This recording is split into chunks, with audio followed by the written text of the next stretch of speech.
नमस्कार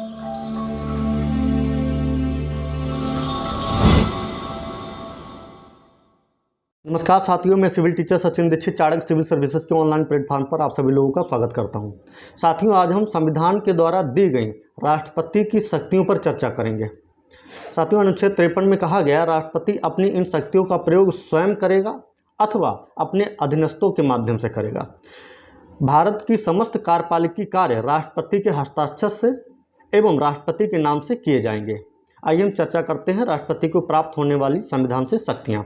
तो राष्ट्रपति को कार्यपालिकी शक्ति प्राप्त है, वैधानिक शक्ति प्राप्त है, न्यायिक शक्ति प्राप्त है, वित्तीय शक्ति प्राप्त है, आपातकाल की शक्ति प्राप्त है, निषेधात्मक शक्ति प्राप्त है और स्वविवेकाधिकार की शक्ति प्राप्त है।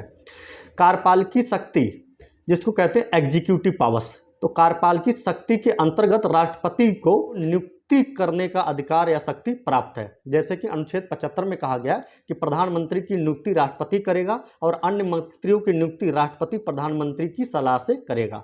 ठीक है। उसके बाद उच्चतम न्यायालय और उच्च न्यायालय के न्यायाधीशों की नियुक्ति भी कौन करता है? राष्ट्रपति करता है। कैग की नियुक्ति भी राष्ट्रपति करता है। तो ये हो गई राष्ट्रपति की कार्यपालिकी शक्ति। अब हम आते हैं वैधानिक शक्ति, जिसे कहते हैं लेजिस्लेटिव पावर्स। वैधानिक शक्ति का मतलब हो गया कि राष्ट्रपति को ऐसी शक्ति प्राप्त है जैसे कि विधायिका को प्राप्त है। विधायिका को कैसी शक्ति प्राप्त है? विधायिका को विधान बनाने अर्थात कानून बनाने की शक्ति प्राप्त है। जैसे कि अनुच्छेद 123 के तहत अध्यादेश जारी करने की शक्ति राष्ट्रपति की विधायिकी शक्ति है, जिसका पावर, जिसकी शक्ति यानी कि अध्यादेश की शक्ति, ऑर्डिनेंस की शक्ति वही होती है जो विधायिका के द्वारा बनाए गए विधान की होती है। तो ये हो गई विधायिकी शक्ति। अगली आती है न्यायपालिकी शक्ति यानी कि जुडिशरी पावर। न्यायपालिकी शक्ति के तहत राष्ट्रपति को क्षमादान देने की शक्ति प्राप्त है। अनुच्छेद 72 के तहत राष्ट्रपति को क्षमा कर देने की शक्ति प्राप्त है। तो क्षमा के अंतर्गत राष्ट्रपति सुप्रीम कोर्ट के द्वारा सजा प्राप्त अपराधी की सजा को या तो क्षमा कर सकता है, उसकी सजा पे विराम लगा सकता है, लघुकरण कर सकता है, परिहार कर सकता है और प्रविलंबन कर सकता है। तो ये हो गई न्यायपालिकी शक्ति। अगली आ जाती है वित्तीय शक्ति। वित्तीय शक्ति के तहत आकस्मिक निधि जो होती है उस पर पूर्ण नियंत्रण जो है राष्ट्रपति का होता है। और जो धन विधेयक होता है, धन विधेयक संसद के पटल पर तभी रखा जाएगा जब राष्ट्रपति की पूर्व अनुमति मिल गई हो। तो ये हो गई राष्ट्रपति की वित्तीय शक्ति। अगला हम आ जाते हैं आपातकालीन शक्ति। तो राष्ट्रपति को भारत में आपातकाल लागू करने की शक्ति प्राप्त है। जैसे कि 352 के तहत राष्ट्रीय आपात की घोषणा करने की शक्ति प्राप्त है। 356 के तहत राष्ट्रपति शासन लगाने की शक्ति प्राप्त है और 360 के तहत राष्ट्रपति को वित्तीय आपात की घोषणा करने की शक्ति प्राप्त है। राष्ट्रीय आपात उसी स्थिति में लगाया जा सकता है जब मंत्रिमंडल इसकी लिखित अनुमति दे दे। और 3 स्थितियों में राष्ट्रीय आपात को लगाया जा सकता है। पहली स्थिति हो गई बाह्य आक्रमण, यानी कि जब कोई दूसरा देश भारत पर आक्रमण कर दे। दूसरी हो गई युद्ध, जब हम किसी देश के साथ में युद्धरत हों तब राष्ट्रीय आपात लगाया जा सकता। तीसरा हो गया सशस्त्र विद्रोह, यानी कि देश के अंदर सशस्त्र विद्रोह हो गया। तो ये 3 आधारों पर अगर हम देखेंगे तो 1962 में चाइना ने भारत पर आक्रमण कर दिया था अचानक से बिना बताए। ऐसी स्थिति में भारत में राष्ट्रीय आपातकाल लगाया गया था। एक लगाया गया था 1972 में जब हम युद्धरत थे बांग्लादेश के साथ में, और एक लगा है जब इंदिरा गांधी ने भारत में इमरजेंसी लगा दी थी 1975 में। तो इंदिरा गांधी जी के द्वारा लगाई गई 1975 की इमरजेंसी आपातकाल। तो भारत में 3 बार आपातकाल लग चुका है अभी तक, 1962, 1971 और 1975, जो कि इंदिरा गांधी जी के द्वारा लगाया गया था 1975 का आपातकाल। तो ये हो गई आपातकाल की शक्तियाँ। अगली हम आते हैं निषेधात्मक शक्ति। तो राष्ट्रपति को वीटो पावर्स भी प्राप्त है। तो वीटो पावर क्या होती है? तो वीटो पावर को 3 कैटेगरी में बांट सकते हैं: आत्यांतिक वीटो, जेबी वीटो और निलंबनकारी वीटो। आत्यांतिक वीटो क्या होते हैं?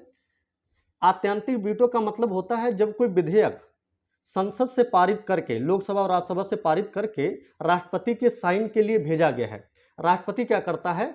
उस विधेयक को रद्द कर दे। इसे कहते हैं आत्यांतिक वीटो। लेकिन 42वें संविधान संशोधन के तहत 1976 में इस आत्यांतिक वीटो की पावर को राष्ट्रपति से छीन लिया गया है। तो अभी राष्ट्रपति आत्यांतिक वीटो का प्रयोग नहीं कर सकता है। जो निषेधात्मक शक्ति है वो है जेबी वीटो। जेबी वीटो क्या होता है? अगर कोई विधेयक लोकसभा राज्यसभा से पारित होकर के राष्ट्रपति के पास आया है साइन होने के लिए, क्योंकि साइन होने के बाद ही कोई विधेयक कानून बनता है, और उस पर अगर राष्ट्रपति को लगता है कि इस विधेयक पर साइन करना उचित नहीं है तो वो क्या कर लेगा, उस वीटो को जेब में रख लेगा। और कब तक जेब में रखा रहेगा इसकी कोई निश्चित अवधि की चर्चा संविधान में नहीं की गई है, तो इसे कहा गया है जेबी वीटो। भारत के अंदर 1986 में राष्ट्रपति ज्ञानी जैल सिंह ने डाकघर संशोधन विधेयक पर जेबी वीटो कर दिया था, जो कि आज तक पारित नहीं हो पाया है। तीसरा आ जाता है निलंबनकारी वीटो। निलंबनकारी वीटो क्या होता है? जैसे कोई विधेयक लोकसभा राज्यसभा से पारित होने के बाद राष्ट्रपति के पास हस्ताक्षर होने के लिए आया है, तो राष्ट्रपति क्या करेगा, उसे एक बार पुनर्विचार के लिए लौटा सकता है संसद को, कि संसद क्या करे, एक बार इस पर अपना पुनर्विचार कर ले। तो ये जो पुनर्विचार के लिए लौटाला जाता है इसे कहते हैं निलंबनकारी वीटो। लेकिन अगर संसद ने दोबारा उसे पारित करके राष्ट्रपति के पास भेज दिया उस विधेयक को, तो राष्ट्रपति विवश है उस पर अपने हस्ताक्षर करने के लिए। तो ये हो गया निलंबनकारी वीटो की शक्ति।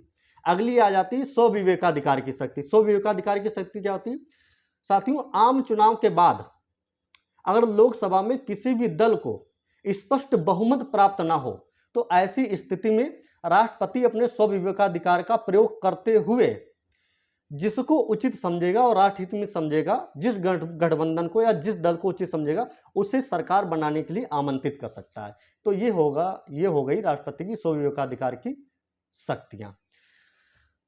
साथियों, राष्ट्रपति को कुछ विशेषाधिकार भी प्राप्त हैं, जिनको हम कहते हैं प्रिविलेजेस। विशेषाधिकार क्या है?